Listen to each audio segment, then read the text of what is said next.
To create a new formation, go to the icon set in the upper left-hand corner and click on the XO icon. You will be asked whether you'd like to create an offensive or a defensive formation. In this example, to start off with, we will select offense. As you can see here, you have a basic template to now start building an offensive formation. You also have a guide up here that will tell you how many players you've put on the field, and the program will not allow you to actually add any more players than 11 players. Even if you try, it will not allow that. So from here I will go ahead and just start dropping in my players and creating my formation. Do so by clicking out in the circles.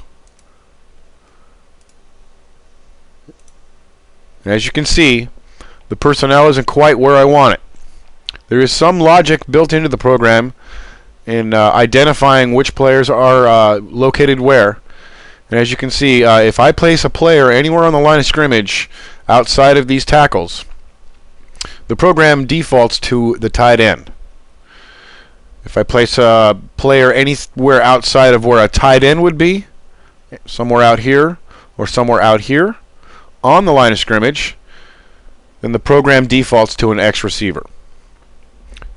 Backfield players are a little bit less defined, and their position can be just about anywhere within these locations. So the program does not necessarily have any logic built in there. It just defaults to specific running backs and receivers, and from there you go ahead and you change your personnel. So to change your personnel for each player, you actually highlight over the player and right click until you get to the personnel you're looking for. I'm looking for a Z here, so I will right click on this until I see a Z, and there we have it. In the backfield, this is my 30 back. He's okay. This would normally be my 20 back, so I'm going to change this player to my 20 back by right clicking and scrolling through all the different player personnel until I see 20 back, and I will go ahead and select him. So as I scroll through, my 20 back is there. I now have my full formation with 11 players. If I tried to add any more players, I'm clicking right now, the program will not allow it.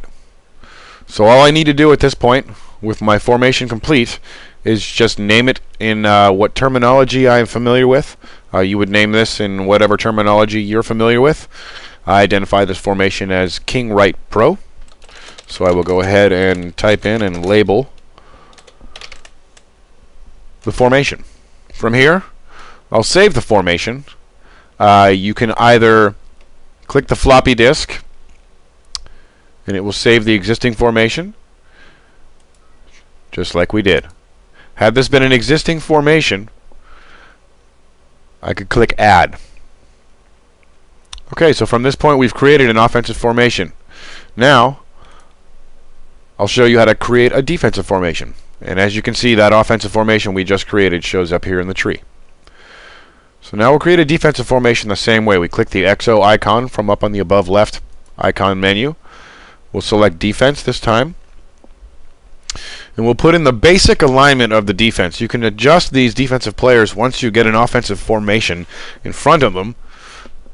But for right now, we're going to go ahead and just put them in basic alignment. Once again, there's some basic logic built in, and it will default to defensive line positions when I click them here. And then we'll default to linebacker positions when I go to second level or outside of the defensive line.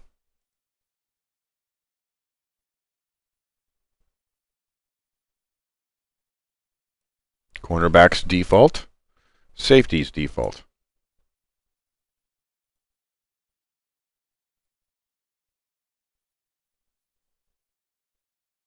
I've now created my defensive base alignment.